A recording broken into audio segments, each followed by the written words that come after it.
evening, depending on where you are joining us from around the world. We are so excited that you could join us for today's session on exploring the real reasons why people don't change. So we'd love to know where you're joining us from. In the chat box, if you would just tell us your name and where you're from. We already have guests from Lebanon, from Cape Town, from Honduras. So I'd love to know where else people are joining us from. Please feel free to post that into the chat box. And then my name is Tenu and I'm from Lusa Social Entrepreneurship Institute. And I'll be the moderator for today's session. But before we begin, let us just cover a few housekeeping issues. Firstly, some other reason, there you go. Okay, I didn't want to go to the next slide, sorry. Okay, so first of all, for questions, please feel free to post any of your questions in the chat box on the side of your screen. All participants will be muted during the presentation, and I will be monitoring their chat box and I'll direct all of your comments and your questions to Veronica at the end of her presentation. Secondly, if you do experience any technical difficulties, we suggest that you log out and then back in again, and that normally resolves any connection issues. And then thirdly, I would really like to encourage you to put away all distractions, your mobile phones, your tablets, turn the TV off, and just gift yourself your full presence for the next 60 minutes to commit to the time that you have with us and to honor that commitment. And so before we get started, I'd like to just take a moment to introduce Veronica Cronje, who is our presenter for this evening. Veronica is the Executive Director at Lusa Social Entrepreneurship Institute. She has 25 years of experience in community development and community impact programs. She's also a qualified neuro coach and a multiple brain integration coach and trainer. So on that note, I'd like to hand over to Veronica. But before we do, I just want to say welcome to the people from Kenya and from Texas. It's wonderful to have you with us. Over to you, Veronica. Thank you so much, Tina. And yes, welcome to everybody. We are very excited to have you with us tonight. And we just want to share a quick overview of the vision for Lusa Social Entrepreneurship Institute. The company was born out of a desire to raise leaders, mediators, and coaches who will inspire, empower, and impact the world around them. And this is translated to a continuum of learning experiences that motivate and empower your talent through blended learning platforms. It's a cohort-based live virtual learning experience, and it's self-paced, personalized learner-driver learning. So today you have joined us because I am sure you have a passion for people like me. And this webinar is really about understanding why we as human beings do the things we do. And I'm sure that you are also curious about why people sometimes unconsciously sabotage their own happiness and success. And although there are many reasons for people's strange behavior, tonight's session is going to focus on something very specific, and it is often overlooked because we can almost say that it forms part of our blind spots or our shadow areas. So the fact is that people can hold a sincere commitment to change and unwittingly apply productive energy towards a hidden competing commitment. So as a consequence, all efforts to change is stalled in what looks like resistance, but it is in fact a kind of personal immunity to change. So the commitment could be, I would like to change my behavior and live a more healthy life. But the counteractive behavior is that we're not sticking to the diet or the exercise plan. So the competing commitment would be, or could be, I do not want to lose my friends I hang out with. So there's always assumptions that informs our competing commitments. And it is important to get to those assumptions. So if you say that you don't want to change your lifestyle because you're afraid you're going to lose your friends, what is the big assumption? Well, my friends will reject me if I live a healthy lifestyle. That's an assumption. And the second one might be, the people I hang out with are true friends. Because if they are true friends, surely they would want you to live a healthy and happy lifestyle. Another example of a competing commitment would be to do well in my job and in this project is my commitment. I'm really boots and all in this. But the counteractive behavior is people are dragging their feet and not getting the project done. Now, I don't know who of you have experienced this in teams, but often we know this person has the potential. They really seem sincere about delivering, but they don't deliver. So what's the competing commitment? If I deliver successfully on this one, I might get a tougher assignment next time. So the big assumption informing this commitment might be fear of not being able to deliver, and that my boss and my peers will think less of me. So people with the most sincere intentions often unwittingly create for themselves impossible tasks. And they are almost always tremendously relieved when they discover just why they feel as if they are rolling a boulder up a hill, only to have it rolled back down again. I know I have experienced that in my own life. So even though uncovering a competing commitment can open a host of new concerns, the discovery offers hope for finally accomplishing the primary stated commitment. So there's a process to uncover competing commitments, because as you can see that it's very difficult to confess these things, first of all, these assumptions and competing commitments, because we have to be vulnerable.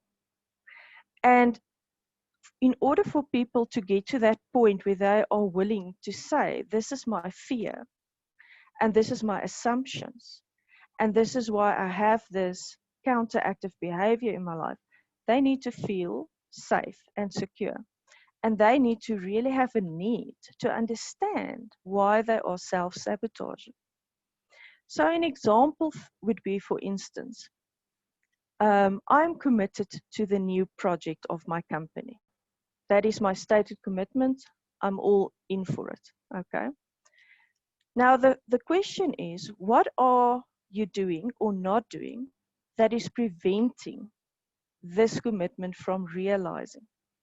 Well, if I'm honest, I am procrastinating to implement the steps.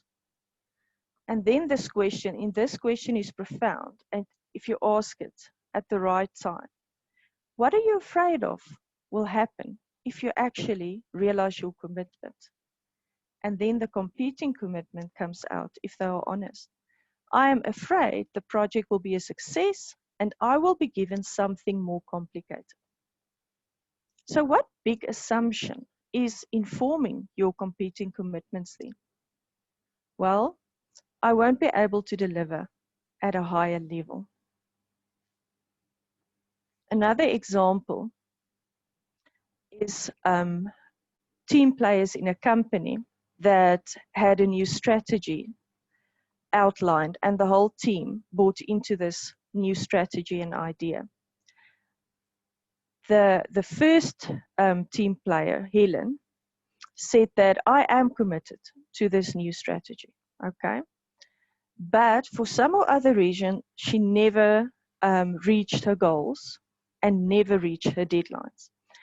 So they started asking, so what are you doing or not doing that is preventing you from achieving your goals and meeting your deadlines? And then she was honest. Well, I don't push for top performance from my team members or myself. And to be honest, I don't prioritize. Okay, so what are you afraid of should you achieve your objectives? And then this was very revealing. I'm committed to not damage my relationship with my boss by leaving the mentee role. So what was the big assumption? I assume my boss will stop supporting me if I move toward becoming his peer. Bill, he said, same company, he said, I want to be part of the strategy, but I also want to be a team player. Okay, so what are you doing or not doing that is preventing this from happening? Well, I don't collaborate enough. I make unilateral decisions too often, and I don't really take people's input into account. So what are you afraid of is going to happen if you actually do become a team player? I'm committed to being the one who gets the credit and to avoiding the frustration that comes with collaboration. So what assumption is informing this competing commitment? Well, first of all, I assume that no one will appreciate me if I'm not seen as the source of success. And I assume nothing good will come of my being frustrated or in conflict. And that's usually what happens when I work in a team. So, good questions to ask in this context is, what would you like to see changed at work so that you could be more effective or so that work would be more satisfying? What commitments does your complaint imply? For example, my subordinates keep me out of the loop on important developments in my project. So this complaint yielded some statement in that I believe in open and candid communication. So this is what this person are implying is important to them. So then the following question, what are you doing or not doing that is keeping your commitment from being more fully realized? For example, well, if I'm honest, when people bring me bad news, I tend to shoot the messenger. If you imagine doing the opposite of the undermining behavior, do you detect in yourself any discomfort, worry, or a vague fear? Yes. By engaging in this undermining behavior, what are you committed to preventing? I am committed to not learning about problems I cannot fix. So by intimidating his staff, he prevented them from delivering bad news, protecting himself from the fear that he was not in control of the project. Isn't people amazing? I am convinced to not hearing about problems I can't fix. The big assumption turned out to be I assume that if I did hear about problems I can't fix, people will actually discover I'm not qualified to do my job. A lot of times, these assumptions can be linked either to our needs or our fears. There was this lady who wanted to lose weight and start a family. But her age and her health were issues of concern. So she had this counteractive behavior by not exercising and eating lots of chocolates and pastries when no one was around. So when asked, what are you afraid of will happen if you are successful in losing the weight? Her answer was, I am afraid I will fall pregnant. Sometimes our greatest desire is also our greatest fear. So competing commitments should not be seen as weaknesses. They represent some version of self-protection. And it's a perfectly natural and reasonable human impulse. The question is, if competing commitments are a form of self-protection, what are people protecting themselves from? And the answers usually lie in what we call the big assumptions. And these are deeply rooted beliefs about themselves and the world around them. The problem is that people rarely realize they hold big assumptions because, quite simply, they accept them as reality. It's often formed long ago and seldom, if ever, was critically examined. And the big assumptions are woven into the very fabric of people's existence and their identity. It becomes part of who they are. And it is very difficult for them to sometimes face it because it's in our shadow, in our blind spot area. So unquestioning acceptance of a big assumption anchors and sustains a resistance to change. A competing commitment makes all the sense in the world, and the person continues to engage in behaviors that support it, albeit unconsciously, to the detriment of his or her official stated commitment. Because our focus becomes our reality, and our RAS, our reticular activation system in our brain, is dedicated to fulfill our expectations. Whether the expectations is good or bad, doesn't matter. Only by bringing big assumptions to the light can people finally challenge their assumptions and recognize why they are engaging in seemingly contradictory behavior. A lot of the time, limiting decisions we made in the past oftentimes limit us and keep us from being able to create the future we want. And these limiting decisions are oftentimes messages or words that people speak into our lives and that we accept as truth. So why does this always happen to me? And of course, it always does happen to you. Did you decide in the past that something always have to happen to you? But what we find is that after changing the decision, things can actually be different. All our decisions filter our awareness, and all our limiting decisions can keep us from experiencing the full range of choices that we really have. Often in coaching, when you ask someone, so what are your options? People will often say, I don't have options. Really? Let's explore that. And once you start exploring it, they realize, my goodness, I never even considered this to be an option for me. So the lady we talked about that wanted to lose weight to be more healthy in order to start a family realized that, number one,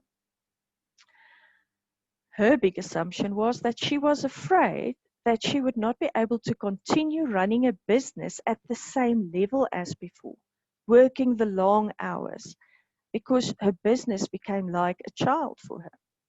She was not sure that she and her husband would be good parents. Now, I guess that is a normal fear for everybody that wants to start a family.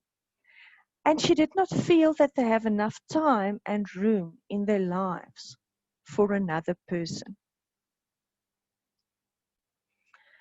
So, as explained earlier, there's a specific process to follow to uncover assumptions. It's still quite easy to uncover a competing commitment, but to uncover an assumption can be quite traumatic for people because you have to go very deep. And remember, this has become their truth that they lived for so many years. So these 5 steps has been proven that it works. The first one is just to notice and record current behavior. To first take notice of what does and doesn't happen as a consequence of holding big assumptions to be true. Just to become more aware of your actions in relation to your big assumption and to ask, is this working for you? And where else can you see this behavior playing out?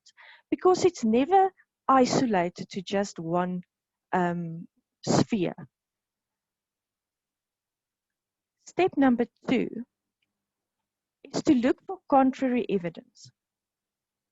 Look actively for experiences that might cast doubt on the validity of that big assumption. So let's take the lady that wanted to or was afraid to get pregnant. She is now invited to look for contrary evidence. For instance, are there other successful business people out there that are able to have a successful business and a balanced and healthy family life? By questioning the assumptions, we see that we have been filtering out certain types of information. And then to explore the history, we need to become the biographers of our own assumptions. So how and when did this assumption first take hold? How long have they been around? And what have been some of their critical turning points? In other words, how have they been affecting my life over the last 2 decades, for instance? Up until now, we just want our client or our employee to become aware of the history of the assumptions, of the patterns, of the consequences, and where it originated. Because remember, these assumptions were decisions we made. Only at step number 4 do we start asking the question, will you be willing to change your behavior? Are you willing to test if this big assumption is truth? So consider making a change in your behavior that will challenge the assumption is extremely important, and to check if it proves or disproves the assumption. This is also where we basically ask people to have someone that can hold them accountable. So each employee should come up with a scenario and run it by a partner who serves as a sounding board. Because left to their own devices, people tend to create tests that are either too risky or so tentative that they don't actually challenge the assumption and in fact reaffirm its validity. And then the last step is to evaluate the results. Finally, see if the test worked and see if you need to run more tests and new tests to question this big assumption. And once a person has gone through this process, they realize that the decision they made or the truth that they hold dear and that basically form part of their identity is not serving them anymore. And they are then able to make a new decision, a new choice, and move forward with new behaviors and new thinking. So as you go through this process for yourself or others, remember that we are all every bit as susceptible to change immunity. And your competing commitments and big assumptions can have a significant impact on the people around you, and usually the people we care for the most. So we mentioned the lady who was afraid to embrace her new leadership role in the new strategy because she was afraid that her boss would not keep on supporting her if she became his peer. But what was interesting was when her boss was interviewed, it turned out that he was harboring some contradictions of his own. While he was committed to the success of his subordinates, at some level he assumed that he alone could meet these high standards, and as a result he was laboring under a competing commitment to maintain absolute control over his project. He was unintentionally communicating this lack of confidence to his subordinates, including Helen, the lady that we mentioned, in very subtle ways. So in the end, these two competing commitments were, without their knowledge, mutually reinforcing, keeping Helen dependent on Andrew and allowing Andrew to control Helen's projects. So we had this great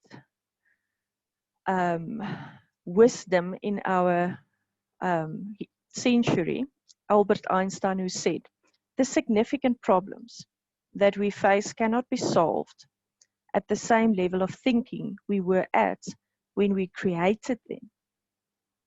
So it is time to change.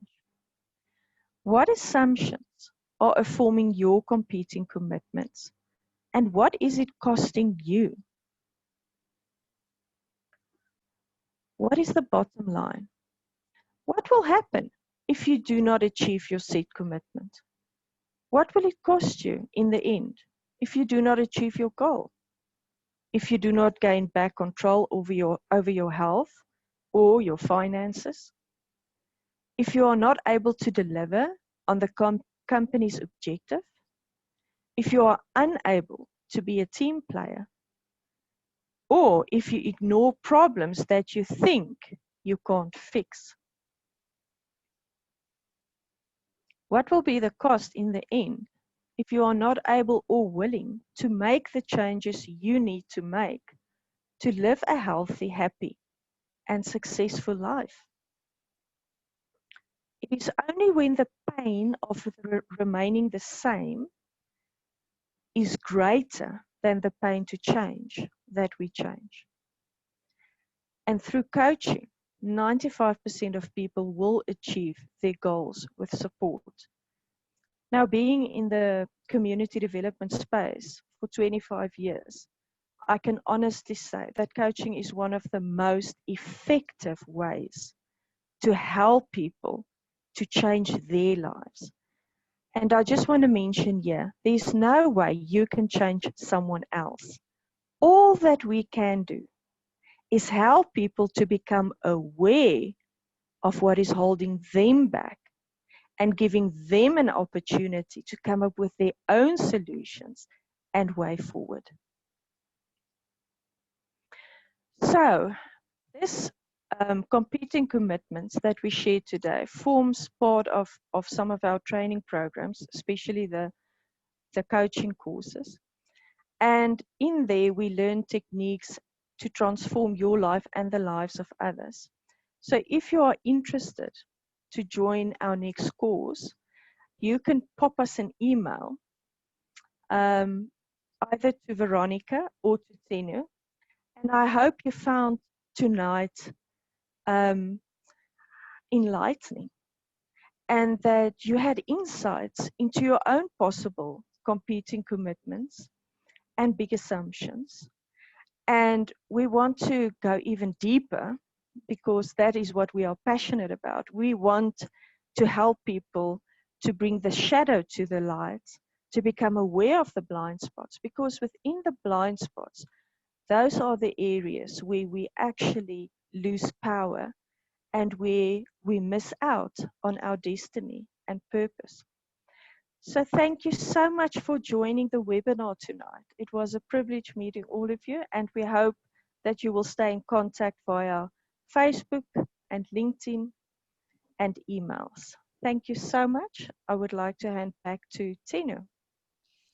Thank you, Veronica, again for the insightful presentation. It just makes us consider what we are doing and what are our assumptions that are holding us back in all areas of our lives. And I think it's very worthwhile for us to spend some time just considering those areas and going through the process that you mentioned.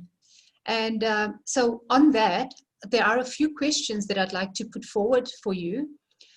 Diane asked, what is the RAS and what is its purpose and in what part of the brain it is? And how can I use my RAS to support me achieving my commitments? The RAS is called the reticular activation system, and it's almost in the midbrain. And the sole purpose is to help us achieve our goals.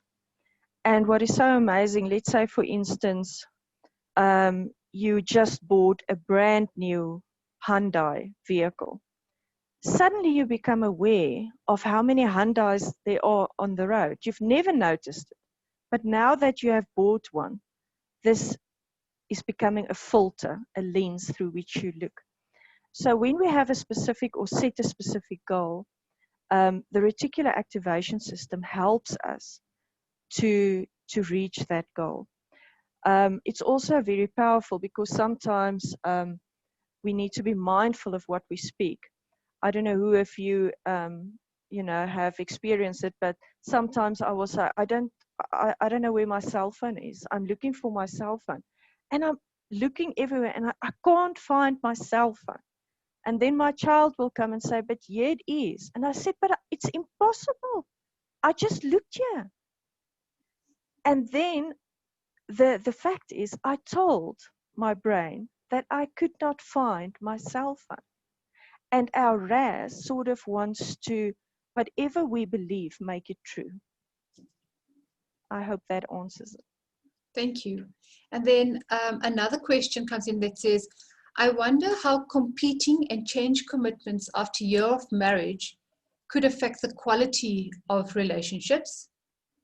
People change and their needs change as well. Would sharing the commitment open up an enlightening conversation to revisit the context of the relationship and renegotiate and co-create the new purpose and commitment? Or do you think that it can be quite detrimental?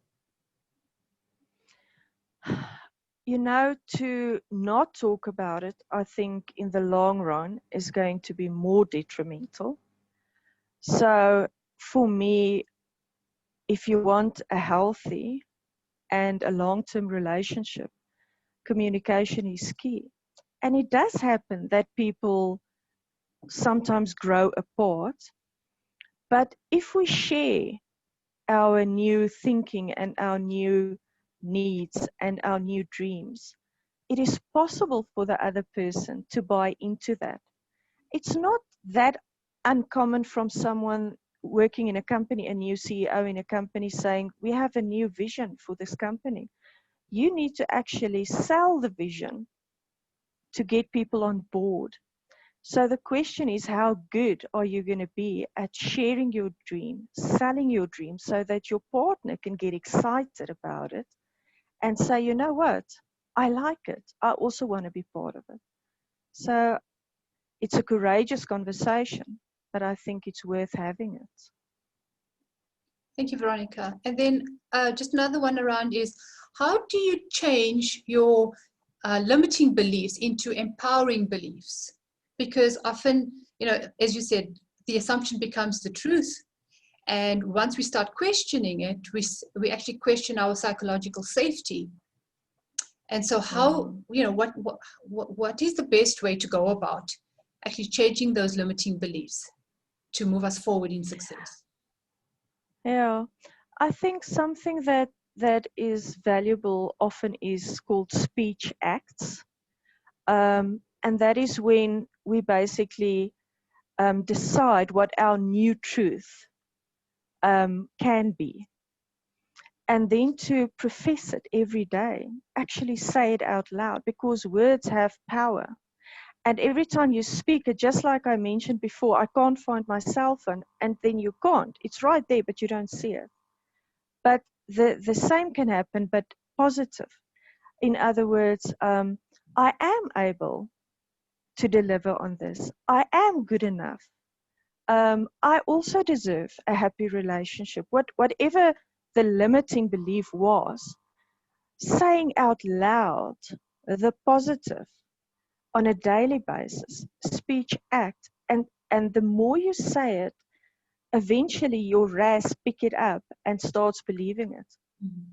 And we have to, little by little, trust ourselves to do little things that allows that new energy to come into our lives. Now, Thank you. but it takes time. It takes time. Just one more thing. Mm. It means we have to develop a new neural pathway. And they say it takes up to 40 days for us to build a new neural pathway. And it's repetition.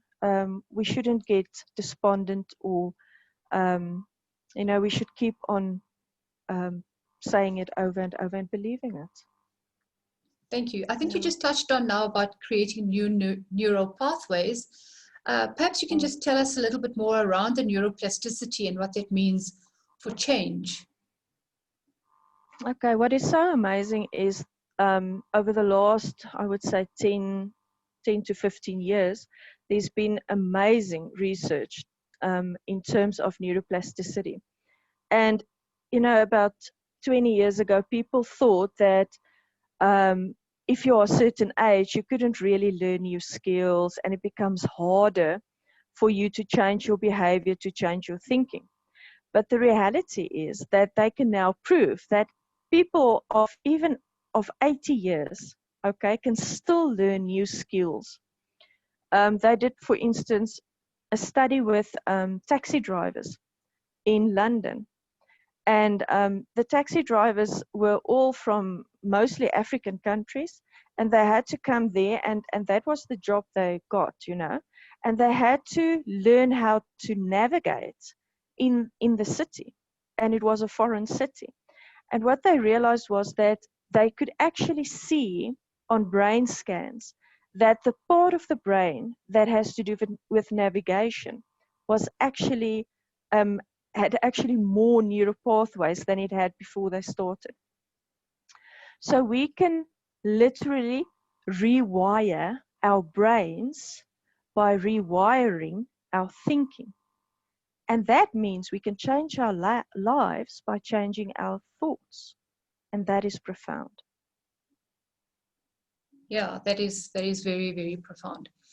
Then the last question I have in our chat box is from Dahlia, and she says, I wonder if people who have created some assumptions out of fear can discover them alone. Isn't it difficult to face something they fear? Yes.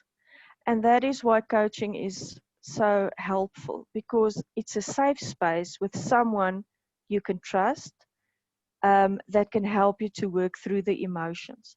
Because a lot of our assumptions are based in fear. And it's very emotional to go there. That's why I said in the beginning, we need to be very careful about the process we follow, because people are vulnerable in that space. And we need to be very careful with how we handle it. And there must be a lot of compassion. So getting a coach might be very helpful for someone to explore that in a safe space. That's what, or whatever someone, whoever is in the helping profession, just to help us through the biggest assumptions.